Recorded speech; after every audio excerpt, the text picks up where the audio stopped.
Este vídeo teve a colaboração e revisão de Itamar Coutinho, historiador e autor do livro Biografia de Luís Francisco. Contato 42 988 01 42 69.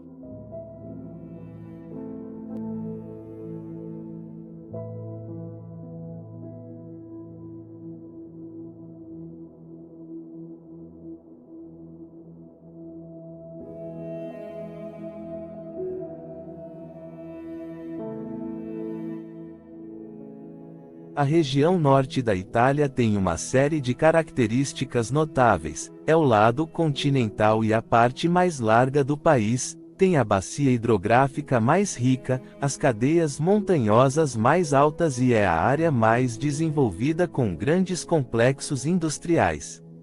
Mas antes da industrialização da Itália, não era assim.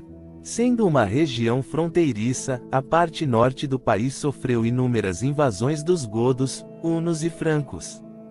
Friuli Venetia Júlia, no século XI, o patriarcado católico romano em Aquileia entrou em destaque e estendeu seu domínio sobre esta região. Este domínio eclesiástico chegou ao fim quando Veneza, localizada na entrada do Mar do Vale mais rico da Itália, tornou-se uma potência importante e governou esta região. Aliou-se com a Áustria a partir de 1420.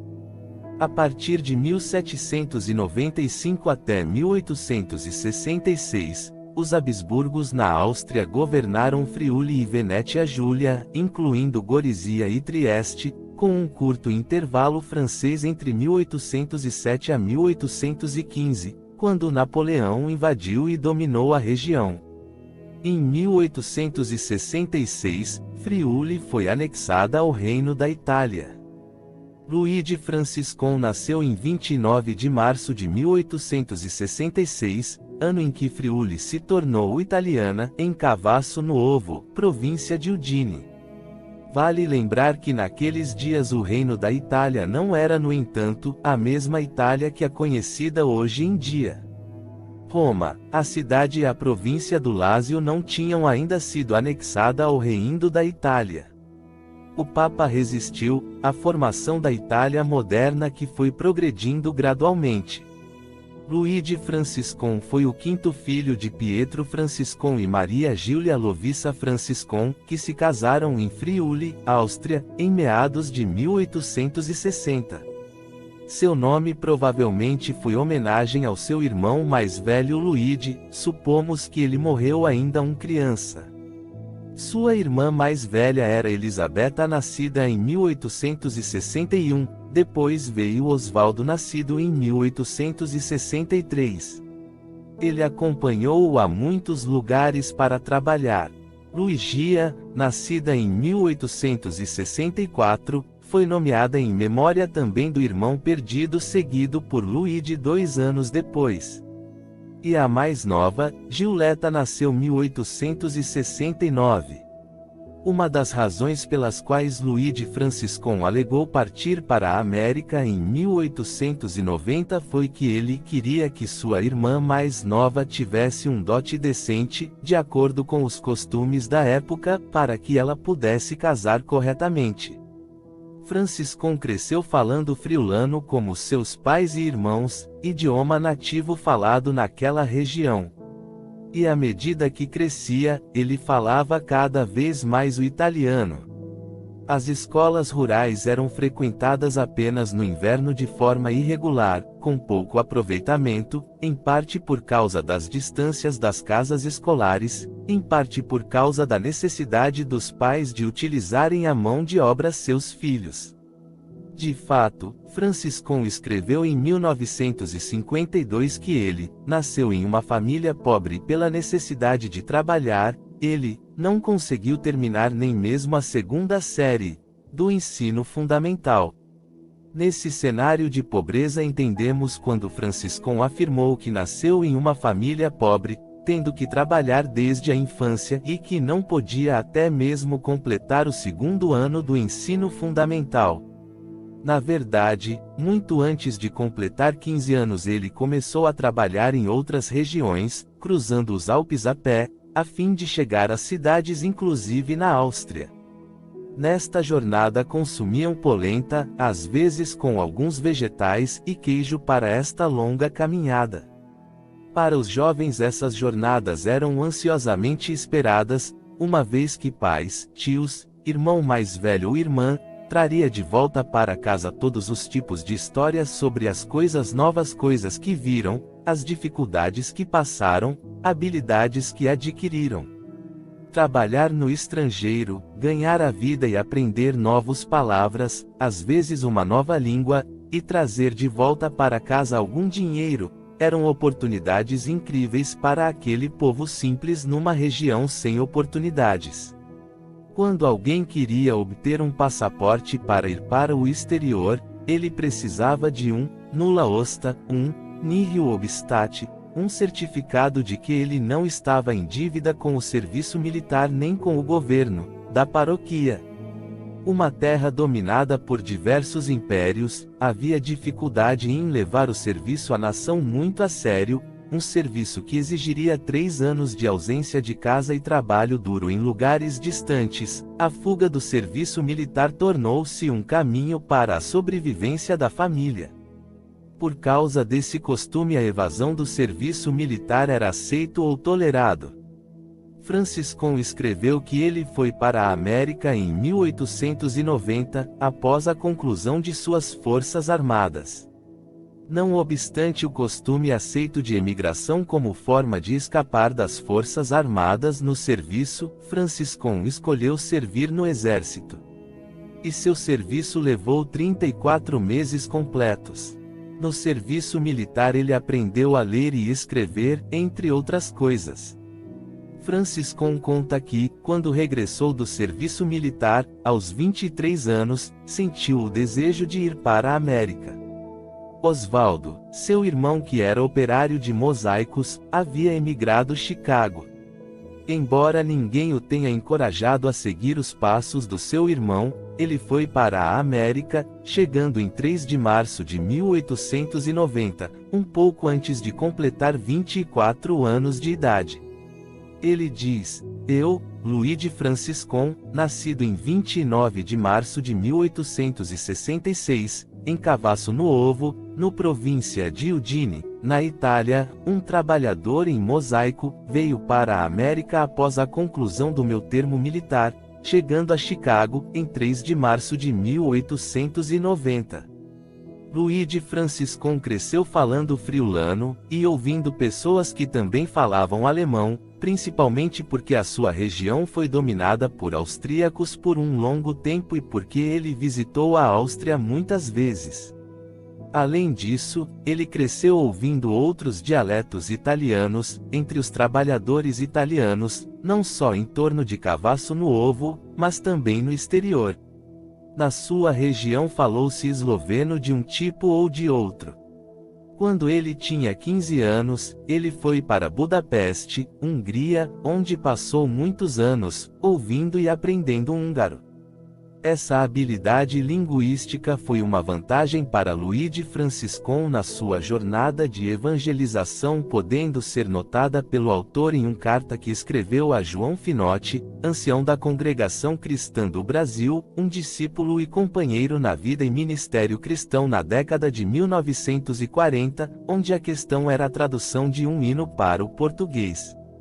Franciscon estava se referindo, além da versão italiana, ao palavras originais alemães, e como elas poderiam ser melhor traduzidas para o português. Franciscon costumava pregar em português no Brasil, apesar de ter ficado pouco tempo no país.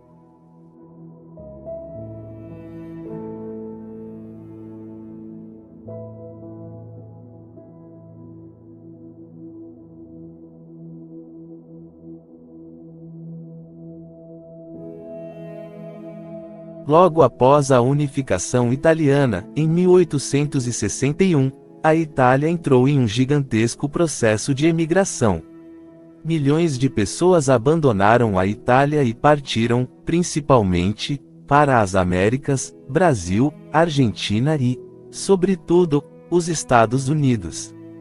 Os Estados Unidos começaram a dominar a emigração italiana a partir da década de 1890. Antes disso, a maior parte dos italianos tinha como destino o Brasil ou a Argentina ou outros países da Europa. Os Estados Unidos ofereciam empregos que os camponeses italianos não qualificados e sem instrução poderiam ocupar. Os EUA estavam crescendo rapidamente durante o século XIX e muitas vezes havia uma escassez de trabalhadores. Imigrantes de todas as nações preencheram essa demanda, empregando-se na construção de ferrovias e de edifícios, enquanto outros empregavam-se em fábricas que exigiam pouca ou nenhuma habilidade especial. Esse tipo de trabalho era ideal para atender às necessidades dos imigrantes e, apesar de serem mal remunerados, ainda era muito mais do que eles podiam ganhar na Itália. Uma vez na América, os imigrantes enfrentaram grandes desafios. Muitas vezes, sem nenhum conhecimento do idioma inglês e com pouca educação formal, muitos dos imigrantes eram obrigados a aceitar empregos com baixos salários e eram frequentemente explorados por pessoas que atuavam como intermediárias entre eles e os possíveis empregadores. Os imigrantes italianos que chegavam aos Estados Unidos tendiam a habitar bairros predominantemente compostos por italianos, denominados Little Italies, pequenas Italias. Como a Itália era um estado recém-unificado, os italianos geralmente se definiam por sua associação com suas aldeias nativas, e não com seu país de origem. As condições de vida nesses bairros italianos podiam ser severas. Os italianos amontoaram-se em apartamentos denominados cortiços. A maioria dos cortiços eram favelas, áreas da cidade que careciam de saneamento público e onde a criminalidade tendia a ser alta. Uma família inteira ou até 10 homens solteiros poderiam dividir um único quarto. Tais condições eram difíceis e o fraco saneamento básico muitas vezes facilitava a propagação de doenças. Assim, não surpreende que uma das coisas que muitos italianos que viviam nesses cortiços desejavam era sair dali o mais rápido possível. Nardi ouviu falar da chegada de muitos italianos a Chicago e, em 1889, foi pregar lá.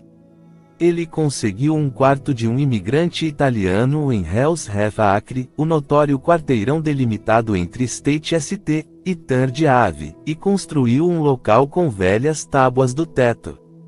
Obteve um antigo órgão que serviu como o primeiro instrumento musical da igreja. Nardi então andava pelas ruas e convidava os italianos para assistir aos cultos onde ele pregava. A sala logo se encheu rapidamente. Várias mulheres cristãs americanas socialmente ativas compareceram aos cultos e iniciaram cursos vocacionais para jovens e 4 filhos, incluindo creche. Membros da Sociedade Bíblica começaram uma escola dominical e uma escola de costura e assim o trabalho cresceu. Entre os italianos da região havia várias famílias valdenses, que compareceram ao culto e trouxeram consigo inários italianos. Eles pediram a Nardi que viesse para o norte da cidade onde eles estavam estabelecidos e fizesse reuniões lá no YMCA escandinavo.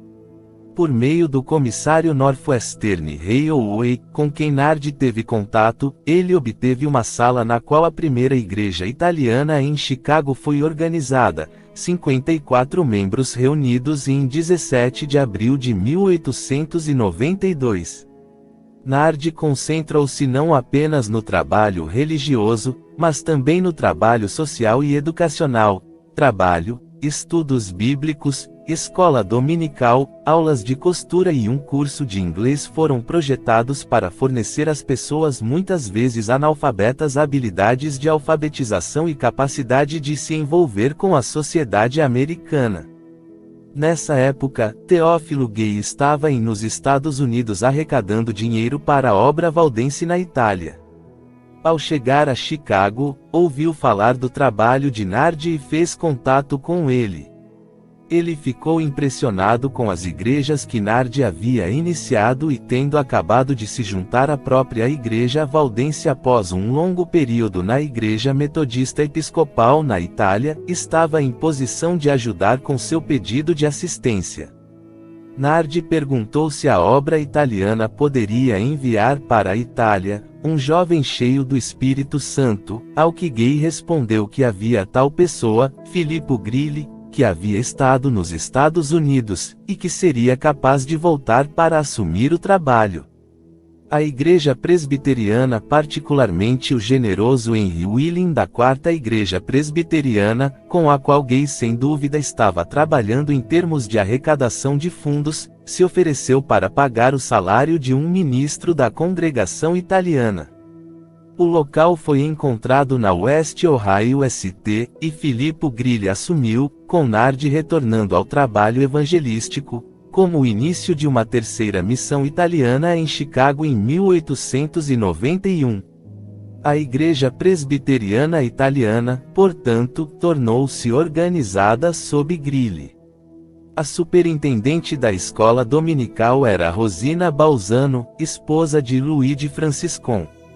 Nardi continuou seu trabalho evangelístico, ocasionalmente ameaçado por aqueles que se sentiam ameaçados pela competição por empregos com migrantes italianos. Ele continuou a fazer o mesmo tipo de trabalho, no entanto, fundando várias outras igrejas presbiterianas italianas, todas as quais também eram supervisionadas por pastores valdenses importados da Itália. Nardi diria anos depois que nunca tinha visto uma igreja que fosse mais parecida com a Igreja dos Dias Apostólicos do que a Igreja de Chicago.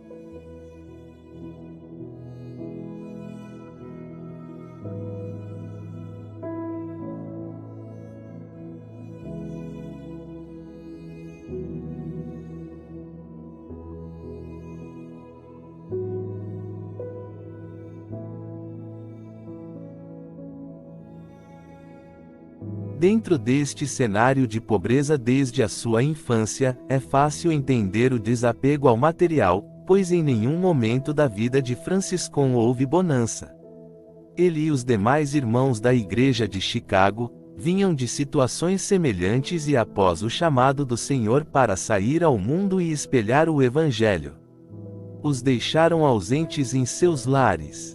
Eles deixavam o pouco que tinha com a liderança da igreja e deixavam suas famílias ao cuidado dela. Saíam com muito pouco ou com nada, como relatado em alguns outros vídeos. Durante suas vidas não acumularam riquezas, muito menos fizeram patrimônio. Rosina Franciscon dirigia reuniões para mães e, claro, administrava a casa com muito pouco dinheiro. Realizava o trabalho missionário geral, visitando e ajudando os enfermos, orando por cura e ensinando mulheres. A filha mais velha Ellen Franciscon nasceu em 1º de junho de 1896 nos Estados Unidos. Luigi Franciscon tinha 30 anos e sua mãe, Rosina Balzano, 21. Vivendo uma vida regrada materialmente, entendo o chamado de Deus para seu pai e sua mãe. Ela se casou com Joseph Eugene Carriere em 1917. Com condições financeiras melhores que a de seus pais, Ellen mudou para o subúrbio de Chicago, mais precisamente, na 311 North Lombard Avenue em Oak Park, Illinois. Casa que vemos neste vídeo. Ellen, assim que possível, os levou seus pais consigo para cuidar deles durante a velhice. Acompanhou junto com seu esposo seus pais em algumas viagens, chegando até vir ao Brasil. Ellen cuidou de sua mãe até o falecimento em 1953. Cuidando de seu pai, que viveu por muitos anos se debilitando neste período, com a evolução da perda de visão bem como sua dificuldade para andar. Louis Franciscon faleceu aos 7 de setembro de 1964 aos 98 anos. Sendo este seu último endereço.